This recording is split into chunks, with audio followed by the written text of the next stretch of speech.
សុកមកប្រាប់ថាបែកគ្នាពុំងាអូនថាលែងបន្តថាបងក្រគ្មានគេអាកអូនមិនអាចបន្តបានទេពុំអ្នកក្របផ្ទះក៏តូចទៀបរនៀបក៏បាក់គ្មានសាក់គ្មានយូរការសិក្សាក៏មិនបានខ្ពស់អូនតាមគេព្រោះគេមានរបងអូនត្រូវការធ្វើមិនដេចបើប្របងយ៉ាក្រគុំដនបានត្រឹមពេលខ្លីពុំត្រឹមជាអ្នកអូនកាន់ដៃឆ្លងផុតគ្រូភ័យអូនក៏លែងได้លែងបន្តអូនហ៊ានឌីលបងថាអ្នកស្រែភ្លេចហើយឬមិនទេស្រី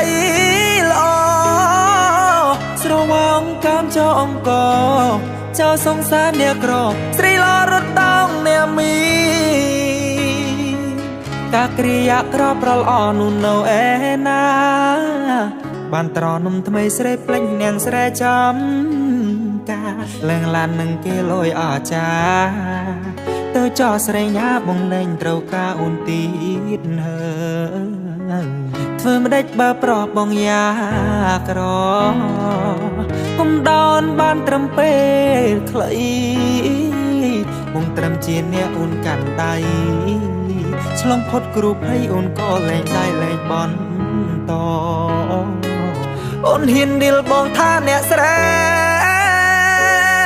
ភ្លេចហើយឬមិនទេស្រីល្អស្រវងកាមចោអង្គចោសងសារអ្នកក្រស្រីល្អរត់តងអ្នកមាន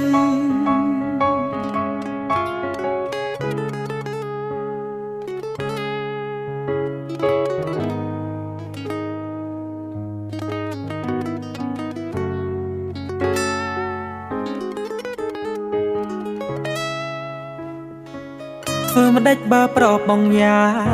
ក្រគុំដនបានត្រឹមពេលខ្លី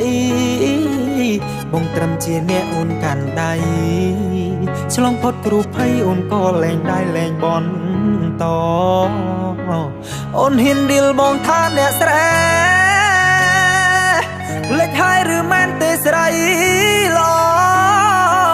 ស្រវាអង្គកាមចោអង្គ